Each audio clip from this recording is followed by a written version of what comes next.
So today, actually, I wanted to present a few slides, and yes, I think few other people raised hands. We will get back to you, and tomorrow also we'll do a little more integration, and we will listen to more sharing. But so please don't get disappointed for the people who raised the hands. Tomorrow we will definitely listen to yours. I remember the names. We'll give the chance tomorrow. So today, let me share my screen, and I want to quickly go through what we have discussed before. I want to get into a little details about our bodies, because part of the self transformation is understanding ourselves.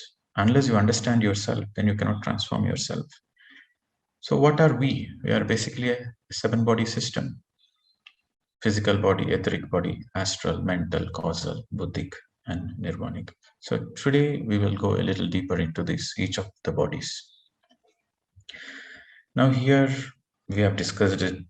There is reincarnation, and some people, they don't believe it. In the Western world, some people, they don't believe reincarnation. But it's okay. It is whether they believe it or not. It is their choice. But reincarnation do exist. And as a matter of fact, I know because it is in my personal experience. And spirituality means not believing anything blindly, but going through your own experiments. So, how do people know that there is reincarnation? What is the proof? There is enough documented proof by the Western world that there are children who recollect their past lives, and they exactly pinpoint where they have been in their past life. They give the parents' name, they give the address. Small children, 3 years, 4 years old children, and they went, and when they double checked, it came out to be absolutely true. Like, for example, a child born in America, the child says, okay, my past life is somewhere in Asia, and this is my parents' name, and this is how my house looks, and this is where I used to live, my garden is. And they went, and they were so surprised that it is 100% true. And there is no way the child could know all those things unless it is a past life memory. So there are a lot of case studies documented to prove that there is life, and there is life after death, and there is reincarnation. And there are many books which speak about near death experiences, where people go through a heart stroke, or people go into a coma, people go through accidents, and for a brief moment of time they exit the body and they come back. So that's a near death experience. So those people, they have documented their experiences, where they experience death as a beautiful thing, where you're just dropping your baggage and going back to the source. In fact, most of the people, they don't want to come back because it is so nice there. And because the physical vibration is so dense, the higher vibrations are, it's so much joy because you are in union with the higher frequencies. So those people, most of them, they share that they don't want to come back. But their astral masters and spirit guides, they told them, no, it's time. It's not at the time. You have to go back, and we will come back again. So with that assurance that we will come back, you will come back to us again, but now it's not the time. So with that assurance, they came back to the body. So this is called near-death experience. There are many books which document the near-death experience. So Raymond Moody, Dr. Raymond Moody. So he's one of the pioneers in documenting these experiences. So near-death experiences by Dr. Raymond Moody. If you read that book, you will understand a lot of case studies. So basically, we go through three kinds of death, my dear friends. From the earth, there is a physical death, then we go to the astral worlds, then there is an astral death. Then we go to the mental worlds, then we go through the mental deaths. So how long finally we go to the causal plane, which is our home? If the soul is not evolved, for example, infant souls, baby souls, young souls, they spend most of the time in the astral world, and they spend very little time in the mental world because their mental body is not fully developed. But evolved souls, like mature souls, old souls, they spend little time in the astral world because astral world is the world of emotions, feelings, and mental world is the world of your mental development, mental maturity, ability, and doing a lot of experiments, research. So that's what we do in the mental planes. So evolved souls spend little time in the astral worlds and more time in the mental plane. Of course, enlightened souls, they directly go to buddhic planes and nirvanic planes. Okay, so let us go through these bodies a little deeper. So each incarnation, you'll have a new mental body, new astral, new etheric, new physical. So in that seven body system, the causal is our permanent body. So the causal body doesn't change. And the buddhic and nirvanic bodies are there for everybody, but unless they come into meditation, they cannot experience those buddhic and nirvanic bodies. Once you come into buddhic and nirvanic, once you come into meditation, then you will experience the buddhic and nirvanic bodies also. So we have seen the stages of soul evolution, and average it takes about 350 lifetimes. And the soul, every incarnation, the soul learns certain things. So the more the soul is learning, the more the soul graduates. Okay, but here there is absolutely no judgment. The baby soul is no less than an infinite soul. Okay, so the same is the case when somebody is killing animals and eating meat. We don't judge them. We don't say, hey, you are a baby soul, you are an infant soul, you are low frequency. We don't judge them. He's in that, he has to learn his own lesson. So whatever he is doing is right for him. You see, you being an old soul, when you kill an animal, it is bad karma for you. It is tremendous bad karma for you. But an infant soul, a baby soul, he is on the survival consciousness and he is killing an animal. Of course, it is a bad karma only. But he is ignorant. He is doing that because he is ignorant. People do bad things because they are ignorant. And once they come into consciousness, trust me, nobody will do bad things. If somebody is doing any mistake, we should forgive them because they are ignorant about it. Even when Jesus Christ was getting crucified, when he was put into the cross and nails were getting hammered into his feet and hands, he made a prayer. Oh Lord, please forgive them. They don't know what they are doing. They know not what they are doing. Please forgive them. So even in that situation, he was asking forgiveness because he understands that they are baby souls. They don't know. They cannot understand Jesus Christ's teachings. So always you should not have any judgments, my dear friends. Anybody, whatever anybody is doing, don't have any judgments. But understand that this is the natural flow of evolution. And with that understanding, what you can do. Okay, as an evolved soul, what you can do.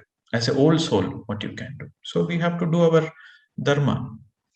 Even the case of Swami Rama, Swami Rama was a famous person who wrote the book Living with the Himalayan Masters. So during his young days, that was the time of freedom movement in India. So he wanted to participate in the freedom movement to fight against the British, but his gurus discouraged him. He said, yes, you joining the freedom movement and to doing the service to a nation, it is a good thing, but for your level of evolution, that is not appropriate. So for your level of evolution, you should focus on the spiritual sadhana, because through your spiritual sadhana, you are going to help the whole of the planet Earth to increase the consciousness, to help a lot of old souls. Your job is not to participate in the freedom movement, because that is a physical service, but you are going to do spiritual service. Spiritual service is a permanent impact. Physical service is temporary, but spiritual service is permanent. So they're discouraged. So we have to serve according to our evolution and according to our stage of whatever the stage of evolution we are in. So how can you do the service? If you have judgments, how can we do the service? If you are judging somebody, how can you love them? It's not possible. It's not possible to judge somebody, and it's not possible to accept them. It is not possible you judge somebody, and it's not possible to love them. Basic acceptance and love towards fellow humans comes when there is no judgment, my dear friends. So it is very, very important not to have any judgment. And just understand, Ravana is correct. In his evolution, in the Ramayana, you have two characters. The Ramayana, the main characters are Rama and Ravana. Ravana is correct for his evolution. Rama is correct for his evolution. So with that understanding, you can do a lot of spiritual service. Okay, so let us go into the bodies. Now you might ask, sir, how these bodies are all 7 bodies together, where these bodies inside or outside, where it is. So I'll give an illustration how these 7 bodies are there, but we are able to see only physical body in the mirror. In the mirror, we see only the physical body. Why we are not able to see the other bodies using the physical eye? So let us go through an example. Take 2 glasses of water. Okay, so in the first glass, you add some sand. So if you add some sand in the first glass, what happens? The water spills over. The sand doesn't get dissolved in the water. And in the second glass, you add some sugar. So sugar dissolves in the water. What happened to the sugar? The sugar is no more there. What happened? Because there are a lot of free space in the water molecules.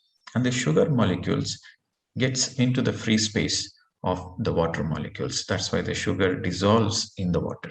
Whereas in the case of sand, the sand molecules doesn't go into the space of the water molecule. This is science. Similarly, after you add sugar, you add salt. The salt also dissolves. What happened to the salt? In the water molecules, there is still more space. So the salt molecules gets into the space of the water molecule. Similarly, we have this bodies, all the 7 bodies. The first is the physical body, but the other bodies are very subtle bodies. Okay, so these subtle bodies take up the space in the physical body. And to be very precise, you can imagine the Russian dolls, one into the other, Russian dolls. So you have a Russian dolls. I think if you are in the 90s, you will see a lot of Russian dolls. The 6, 7 dolls where all the dolls goes into each other. So physical body is basically made up of flesh and bones, and you can see with your physical eyes. And this is the only body which needs food and rest. All the other bodies, they don't need rest. Only the physical body needs physical food and rest. And you might ask, sir, if you meditate, then is there a need to sleep? Yes, you will notice that the more you meditate, the more your sleep requirements reduces. Before you used to sleep for 8 hours. And gradually, when you are practicing meditation, your sleep reduces from 8 hours to 7 hours, from 7 hours to 6 hours, then 5 hours, then 4 hours. It gradually reduces. Some people ask the question, can we completely avoid sleep? Yes, if you're an intense practitioner of meditation, then it is possible. But if you are involved, if you're a Himalayan yogi, you go to Himalayas, you are cut off from the outside world, or you go to deep forest and you're doing only sadhana, then of course you don't need sleep because you are 24/7 in that cosmic shower. But when you're in a day-to-day life, you are interacting with so many people, so much of energies. You are doing a lot of physical work. You go to work and you do the domestic work. There's a lot of work we do physically. So your physical body definitely needs rest. Your bones and flesh, they need rest.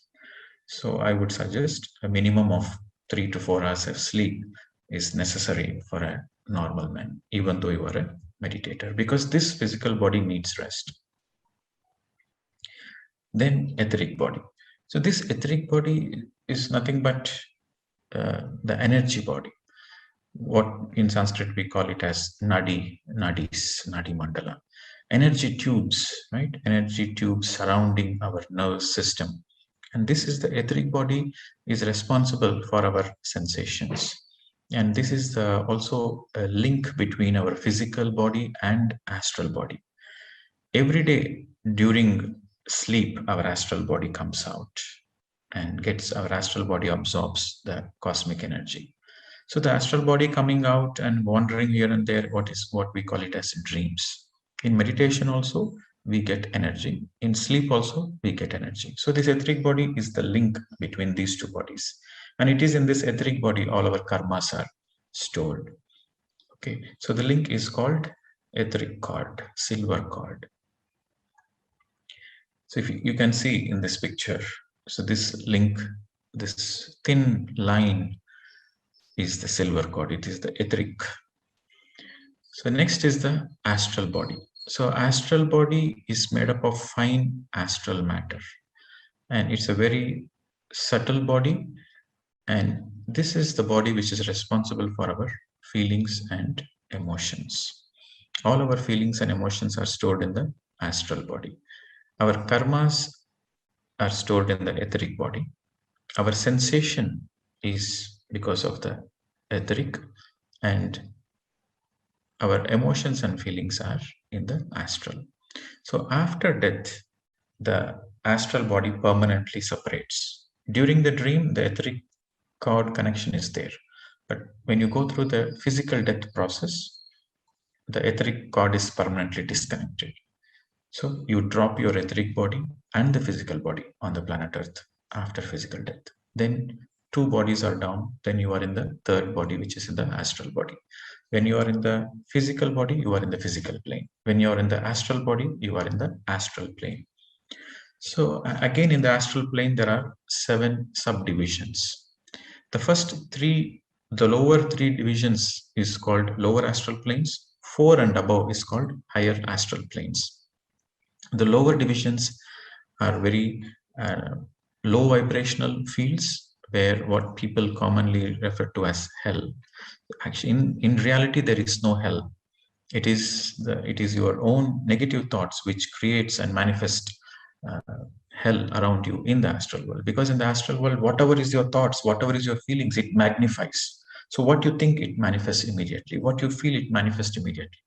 So if you are having negative thoughts, negative emotions before death, you will definitely create a hell for yourself in the astral worlds. So you will go to the lower astral worlds, where you create a lot of situations where you feel it is like a hell, because that is a manifestation of your own thoughts and own feelings. So whatever is your feelings before death, you will exactly be the same even after death. People believe after death they go to the heaven straight. No, the hell and heaven exist here now. Your state of mind, whatever is your state of mind, determines whether you will go to the lower astral worlds or higher astral worlds. So again, how long you stay in the astral worlds depends upon what kind of desires you have, what kind of how much desires you have, what kind of desires you have, and how much desires you have. So depending on your desires, your stay in the astral world is depending on your desires. If you don't have too much desires, then you will just pass through the astral worlds and go to the mental worlds. But if you have too much desires, then you will spend a lot of time in the astral worlds until you fulfill all your desires, and then you are ready to go for the second death, which is the astral death. And in the astral worlds, you can see the body as a shape. Whatever is the shape of the body in the physical, you will replicate the same shape in the astral also. When you go to the mental worlds, now after going through the astral death, you go to the mental worlds. In the mental worlds, you are in the mental body. If you drop your astral body, then you are in the mental body. So in the mental worlds, your individual mental development is not how much degrees you have, what PhDs you have, and what is your educational background. Your mental development doesn't depend upon your educational background. It depends on your ability to connect the dots and see the bigger meaning of life. It's your ability to discern, and it's your ability to see a smaller aspect of life and able to project it and understand the bigger aspect of life. So that is your mental development, my dear friends. And it is composed of even finer material, even finer than the astral body. And in the mental worlds, you see some people, they have a very clear outer image. So that means their mental bodies are fully developed. If you have a fine, clear, detailed outer, you can see in this image, the lower image, he has a very clear image where you can see the person is sitting and reading. But if you see the upper image on your screen, it's just like a smoke, you know. So the people whose mental body is not developed, their mental body is just like smoky.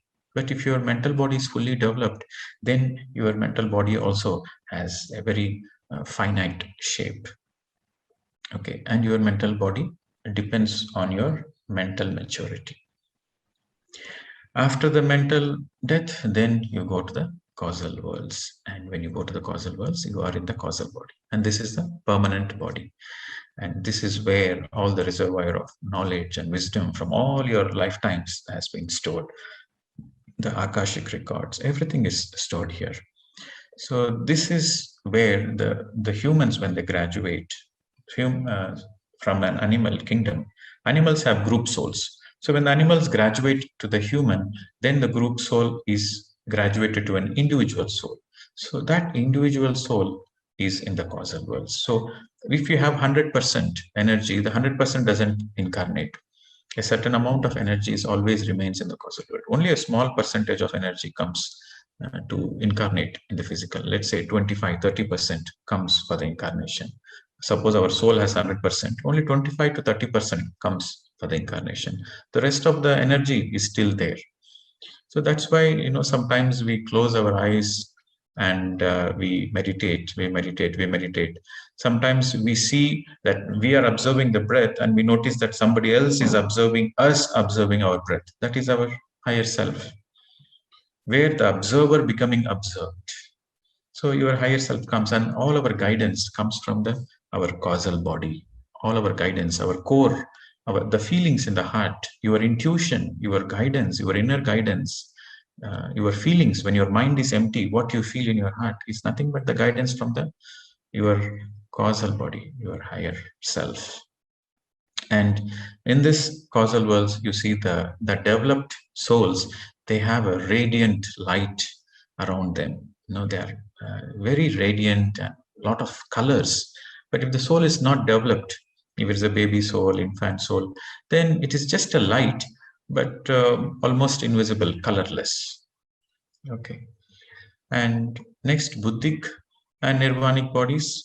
The Buddhic and Nirvanic body starts developing only after a person comes into a certain stillness, after a person comes into meditation, reflection, self-reflection. When the person has the desire to understand the bigger truth, then his Buddhic and Nirvanic bodies start developing. The more a person does the spiritual service, then his Nirvanic body starts developing. Self-realization, Buddhic body. God realization, Nirvanic body. Also, let us go through quickly the spiritual laws. There are 6 spiritual laws: the law of consciousness, the law of reincarnation, law of karma, law of constant progression, law of hastening the progress, law of uncertainty. So I will go through this in detail tomorrow, because it is important as part of this self-transformation program. You understand what are the spiritual laws. When you understand the spiritual laws, you get the benefit out of it. It is like, when you go to a new country, you first understand what is the law in that country. You understand the law so that you act according to the laws. That will help you. So if you go against the law, then you will suffer. And similarly, scientifically, there is law of gravity. When you understand law of gravity, then based on that understanding of law of gravity, you can scientifically do a lot of experiments.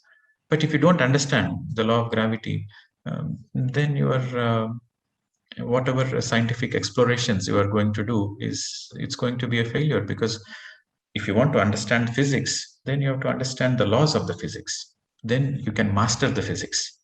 Similarly, if you want to grow spiritually, then you have to understand the spiritual laws. Whether you like it or not, whether you believe it or not, whether you understand it or not, the laws exist. It's same like gravity.